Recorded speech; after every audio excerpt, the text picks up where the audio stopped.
नमस्कार, मैं हूं शिवांगी और आप देख रहे हैं NSC 9 न्यूज। चलिए नजर डालते हैं देश दुनिया की कुछ बड़ी खबरों पर। बाड़मेर में सांसद उमेदाराम बेनीवाल जिला परिषद में जिला विकास समन्वय एवं निगरानी समिति की बैठक में भड़क गए। उन्होंने लापरवाही बरतने पर अधिकारियों को जमकर फटकार लगाई। सांसद ने भड़कते हुए कहा कि अगर किसी को कुछ पता ही नहीं और कोई जवाब ही नहीं है तो फिर इस मीटिंग का क्या मतलब है? सिर्फ चाय समोसे खाने आते हो क्या? बैठक में सांसद ने जिला कलेक्टर टीना डाबी को कहा, यदि इस तरीके का सिस्टम चल रहा है तो मीटिंग्स का क्या मतलब है?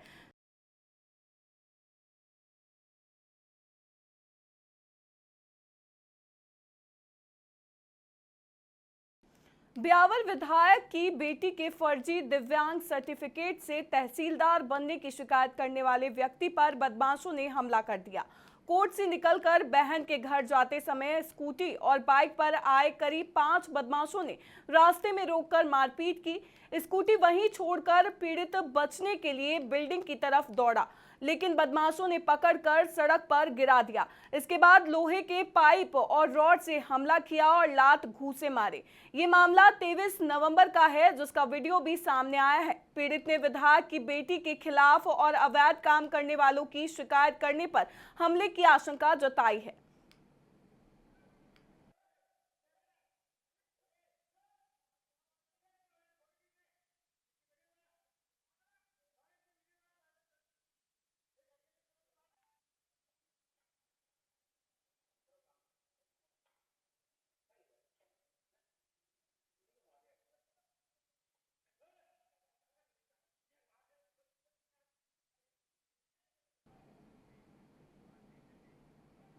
और अगली खबर श्रीगंगानगर से है, जहां श्रीगंगानगर में पुलिस ने साइबर ठग गैंग का पर्दाफाश किया है।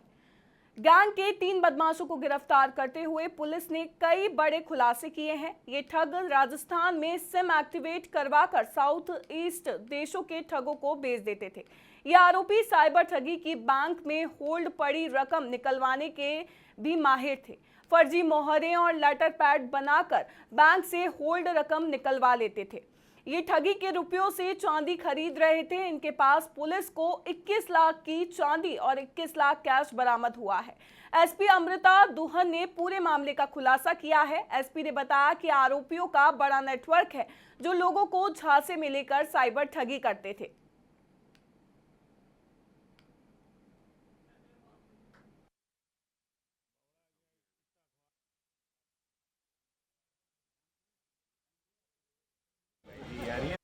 शाम को दौरान गश्त थाना जवाहर नगर में हमारे जो सीओ साहब विशाल जी हैं और जो चौकी इंचार्ज है, मेरा चौकी इंचार्ज नरेश जी, उनको जरिए मुखबिर सूचना मिली थी कि कोई 2 संदिग्ध गाड़ी रोड के साइड पे, जिस पर तुरंत हमारी जो टीम है वहां पर पहुंची और देखा कि 2 क्रेटा गाड़ी खड़ी थी। उसमें 3 संदिग्ध लोग थे जिनसे पूछताछ की। उनके पास काफ़ी फोन भी थे, कुछ डॉक्यूमेंट्स भी थे। हमें उसमें जो चेकबुक, पासबुक, एटीएम कार्ड, कई लोगों के आधार कार्ड, पैन कार्ड, इस तरह से सारी जो चीज़ें सामग्री मिली, उसका कोई वो संतोषजनक जवाब नहीं दे पाए।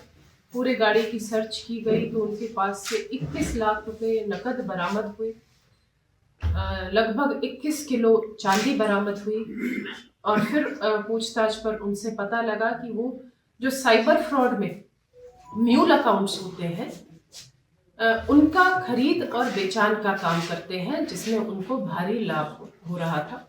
और उसी से इन्होंने ये जो उनकी धनराशि थी वो अभी जो ये इनमें से एक आरोपी, वो पहले वाले जो उन्होंने अकाउंट्स बेचे थे लगभग 50,000 में, ये पूरी एक किट बना के ये क्या करते हैं कि एक अपराधी ने अपने जानकार कोई गरीब लोगों को ढूंढा, उनका जो खाता है वो खुलवाया। उसके बाद उनकी एक किट बनाई जिसमें उस खाते से लिंक्ड सिम जो कार्ड है वो भी जारी कराया। उसके पासबुक, चेकबुक साइंड, पूरी साइन करवा के उससे चेकबुक ले लेते हैं, सिम कार्ड, इसकी पूरी एक किट बना के, और वो आगे जो उनके जिन्होंने डिमांड कर रखी थी, जो साइबर फ्रॉड में ऊपर वाली लिंक पर और जो आ रहे हैं, उनको वो सप्लाई करते थे। और इसमें कुछ थोड़ा सा परसेंटेज प्रलोभन देने के लिए जो जिससे खाता खुलवाते थे उनको दिया जाता था। और लगभग पहले शुरुआत इसमें 10,000 रुपये पर खाते से, अब उसने वो 50,000 रुपये पर खाते पर भी चला गया था। तो जो संभावित अभी जो हमारे एक प्रारंभिक पूछताछ में आया है, जो लगभग जो 21 लाख रुपए हैं पूर्व के खाते, और अभी जो लगभग इनके पास 90 chequebook, 13 passbook, 64 ATM card, debit card और 44 जो सिम कार्ड उनको लेने के लिए ये राशि लेकर आए थे। 90 चेकबुक जी, ये आपको उसमें मिल जाएगा, है ना, वो सारी चीजें आपको दे देंगे। इसमें कई हमें जो रबर स्टैंप भी मिली, इनकी गाड़ी से हमें रबर स्टैंप भी बरामद हुई। तो एक और अलग हमें मॉड्यूल पता लगा। कई बार क्या होता है कि किसी खाते में, जैसे जो साइबर फ्रॉड के जो खाते हैं उनमें कई बार बड़ा ट्रांजैक्शन हो गया कि बड़ा जो साइबर फ्रॉड की राशि आई, अब उस में जो अकाउंट पे होल्ड लग गया। तो ये क्या करते हैं कि ये अलग अलग जो कुछ एक इन्होंने इनकी जो फ्रॉड इन्होंने वो बना रखी है कंपनीज वगैरह, जिसके लेटर पैड, जिसकी फ्रॉड मोहर वगैरह इन्होंने तैयार कर रखी है, और उस लेटर पैड पे लिखकर लेके जाते थे बैंक में कि ये तो हमारा खाता है, जो कि इसमें हमारे जो ट्रांजैक्शन आई है वो आई है और बिल्कुल वैलिड है। और इस हिसाब से उस खाते से जो होल्ड था वो हटवाया जाता था, और उसका भी परसेंटेज, क्योंकि वो तो आगे जो अगले लिंक में साइबर फ्रॉडस्टर्स है उन्होंने भेजा था, तो उसका भी 10% लेते थे। तो इस हिसाब से पूरा एक इन्होंने बड़े तौर पे संगठित अपराध यहाँ पर संचालित कर रखा था, और उसी का खुलासा पुलिस की सक्रियता से, आमजन के सहयोग से हमें आज हम कर रहे हैं। और इसमें हम आगे तह तक जाएंगे कि अभी क्योंकि इनिशियल तौर पर पता चला है कि जैसे एक ही खाते का, क्योंकि कल रात की ही कार्रवाई है, तो एक खाता तो ऐसा है इसमें से जिसमें 4.5 कुछ ही समय में 4.5 करोड़ का जो ट्रांजैक्शन है वो हुआ था। और अभी 25 खाते हमने जैसे सर्च जैसे उसमें किए हैं, number, accounts number NCRP portal में, उसमें से 14 अकाउंट ऑलरेडी होल्ड पर है कि लोगों ने कंप्लेंट दे रखी थी कि ये साइबर फ्रॉड में लगातार यूज हो रहे हैं। तो इसकी जो गंभीरता और इसकी जो पूरा जो इसका फैलाव वो इतना ज्यादा अधिक है कि ये जो केस दर्ज हुआ है, मैं मानती हूँ साइबर फ्रॉड में और फ्रॉडस्टर्स के विरुद्ध एक बड़ी उपलब्धि है। और इसमें हम आगे लगातार हम तह तक जाएंगे कि इतना जो इन्होंने जो प्रॉपर्टी कमाई है इन लड़कों ने, इनको मतलब ये एक बार ही सोचते हैं ये अपराधी जो साइबर फ्रॉड से जुड़े हुए होते हैं कि इनको आसानी से पैसा मिल रहा है, लेकिन जब कल ये पकड़ में आए और फिर इनसे पूछताछ की तो बेचारे सभी रो रहे थे, गिड़गिड़ा रहे थे कि ये तो गलती हो गई, हमें इसमें ऐसा करना ही नहीं चाहिए था, हमारा तो सारा जो कमाया हुआ है, हमारी सारी जो समाज में इज्जत है, वो सब हम परिवार को अब क्या मुंह दिखाएंगे। तो मेरा आप सभी युवा वर्ग से यही एक संदेश है कि ये सिर्फ थोड़े समय के लिए आपको लगता है कि हमें लाभ हो रहा है, लेकिन अगर आप इसमें आज के समय पर जो सारे सिस्टम बन गए हैं, चाहे वो बैंक में हो, चाहे वो हमारा जो I4C है सेंटर पे या फिर पुलिस के पास, तो ये कहीं ना कहीं हमारी निगाह में आ जाते हैं। और फिर इन पर सख्त, क्योंकि आज के समय पर साइबर फ्रॉड जो है वो 111 संगठित अपराध की श्रेणी में भी आता है, तो इसमें एक संगठित अपराध की भी धाराएं जुड़ रही हैं, IT एक्ट की भी धाराएं जुड़ रही हैं, तो ये बड़ा अपराध बन रहा है। तो सभी जो युवा वर्ग है इससे दूर रहे, मेहनत करके अपने पैसे कमाए, इसमें नहीं पड़े, नहीं तो फिर आपको बहुत जो आपने कमाया वो 107 BNSS में आपके पास रहेगा भी नहीं। अब ये 21 लाख तो हमने जब्त ही कर लिए, 21 किलो चांदी जब्त की है, तो नुकसान इनको लंबे समय में मतलब बहुत ज्यादा होगा, परिवार को नुकसान ज्यादा होता है। तो इस राह को छोड़ दें। और मेरे जो सिम कार्ड जो उपलब्ध जो सिम कार्ड जो चेकबुक म्यूल अकाउंट्स उपलब्ध कराते हैं, उन सभी लोगों से भी मेरा यही अनुरोध है कि थोड़े लाभ के लिए आप अपना जो अकाउंट अगर देते हैं तो आप भी इस अपराध में उतनी ही आप भागीदारी अपनाते हैं जितना कि जो मेन है आरोपी उसकी भागीदारी है। कोटा में एक इलेक्ट्रिक स्कूटी बाइक शोरूम में आग लग गई। लपटें 10 फीट तक उठ रही थी। देखते ही देखते आग ने पास के ई-रिक्शा शोरूम को भी चपेट में ले लिया। 4 दमकल की गाड़ियों ने 1 घंटे की मशक्कत के बाद आग पर काबू पाया। शोरूम के ऊपर जिम है। घटना के समय 24 से ज्यादा लोग जिम में थे। आग लगते ही अफरा तफरी मच गई और जान बचाने के लिए सभी बाहर की तरफ भागे। उधर बाइक शोरूम मालिक का आरोप है कि फायर ब्रिगेड की गाड़ी करीब 1 घंटा लेट पहुंची। समय पर गाड़ी आ जाती तो नुकसान कम हुआ होता।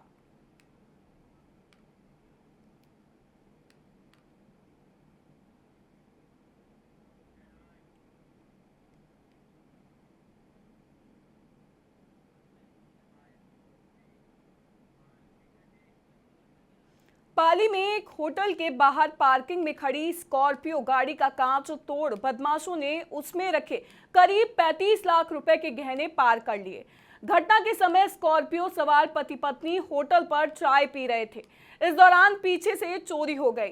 दोनों पति पत्नी शादी समारोह से लौटकर अपने गांव जा रहे थे। चाय पीने के बाद वह वापस अपनी गाड़ी के पास पहुंचे तो एक कांच टूटा हुआ मिला और स्कॉर्पियो में रखे सूटकेस से अज्ञात बदमाश उनकी पत्नी के गहनों का बैग लेकर फरार हो गए। इधर सीसीटीवी फुटेज में 2 संदिग्ध बाइक पर जाते नजर आए हैं। पुलिस उनकी तलाश कर रही है।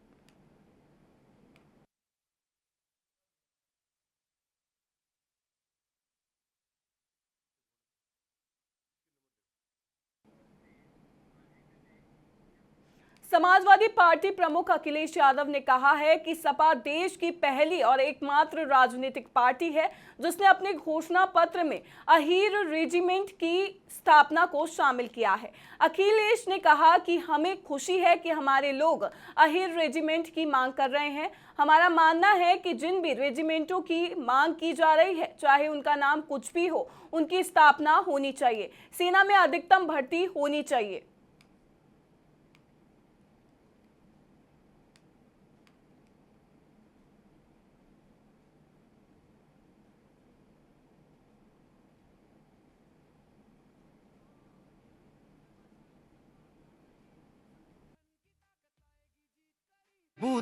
भाई ये जो गुजरात के अहीर हैं, हरियाणा के अहीर हैं और राजस्थान के अहीर भाई लोगों से हमारा निवेदन है कि अगर हम अहीर रेजिमेंट मांगते हैं तो गुजरात में हमारा पुतला फूंकते हैं। अब आप बताओ ना, तुम मांग रहे हो ना अहीर रेजिमेंट, हमें खुशी है कि अगर हमारे साथी अहीर रेजिमेंट मांग रहे हैं। पहली इकलौती पॉलिटिकल पार्टी है जिसने अपने देश की मशहूर पान मसाला कंपनी कमला पसंद और राष्ट्रीय के मालिक कमल किशोर चौरसिया की बहू दीप्ति चौरसिया ने दिल्ली के वसंत विहार स्थित अपने घर में आत्महत्या कर ली। पुलिस के अनुसार दीप्ति का शव पंखे से लटका हुआ मिला। दीप्ति का शव सबसे पहले उसके पति हरप्रीत चौरसिया ने देखा। हरप्रीत उन्हें लेकर अस्पताल गए, जहां दीप्ति को मृत घोषित कर दिया गया। पुलिस को एक डायरी मिली है जिसमें दीप्ति ने अपने पति के साथ विवाद का जिक्र किया है। दीप्ति के भाई ऋषभ ने जीजा और सास पर बहन से मारपीट करने के आरोप लगाए हैं। वहीं कमला पसंद के मालिक के फैमिली एडवोकेट राजेंद्र सिंह ने सभी आरोपों को झूठा बताया है।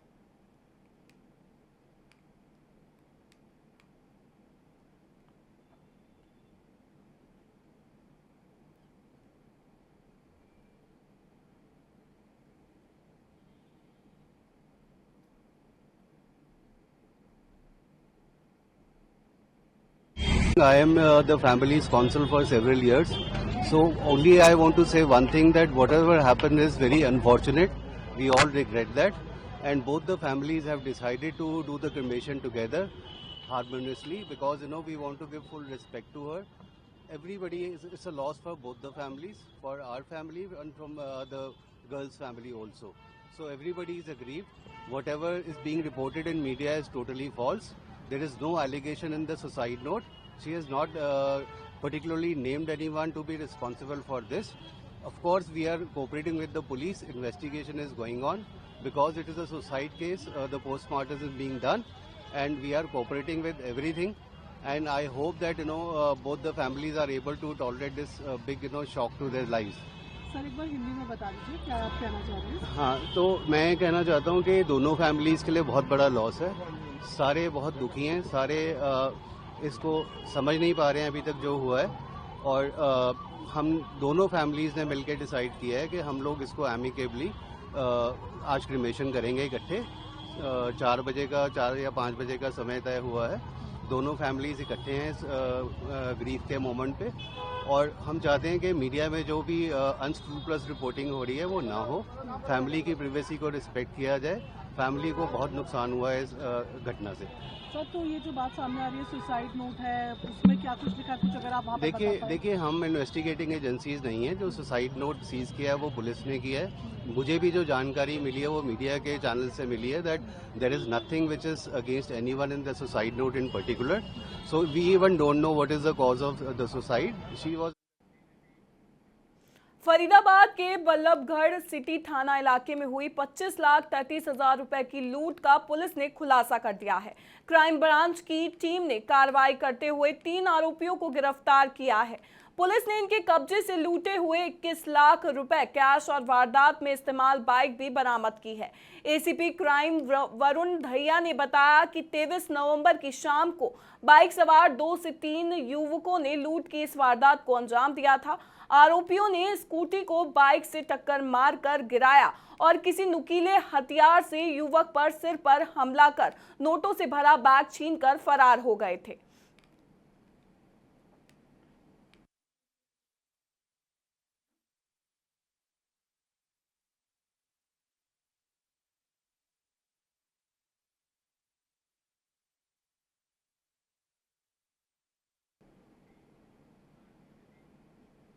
जैसलमेर में पंजाब पुलिस की एंटी नारकोटिक्स टास्क फोर्स के जवान ने टूरिस्ट पर पिस्टल तान दी।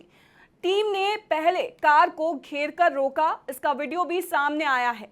मामला नीरज बस स्टैंड के पास का है। दरअसल पंजाब पुलिस की एक टीम आज जैसलमेर पहुंची जिसमें 6 जवान शामिल थे। एनडीपीएस के किसी मामले में एक फरार बदमाश की लोकेशन जैसलमेर आ रही थी, इसी कारण उसे सर्च करने ये टीम आई थी। इसी दौरान हरियाणा नंबर की एक गाड़ी को देखकर टीम ने उसे रोका और घेर लिया। टीम का एक जवान गाड़ी के सामने पिस्टल तान कर खड़ा हो गया। इसके बाद गाड़ी सवारों से पूछताछ की गई। टीम सादी वर्दी में थी और गाड़ी को रुकवाने के लिए हथियार तानते हुए ऑपरेशनल तरीका अपनाया।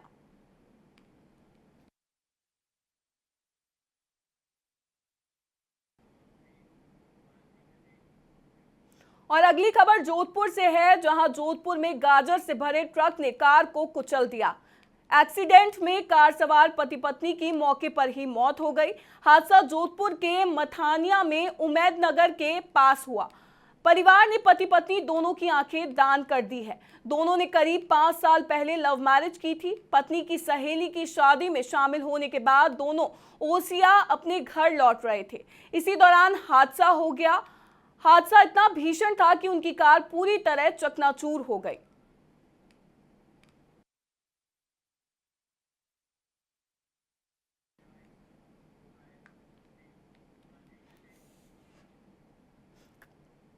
खबरों में फिलहाल इतना ही। ऐसी ही ताजा खबरों के लिए बने रहिए हमारे साथ और देखते रहिए NSE 9 न्यूज। नमस्कार।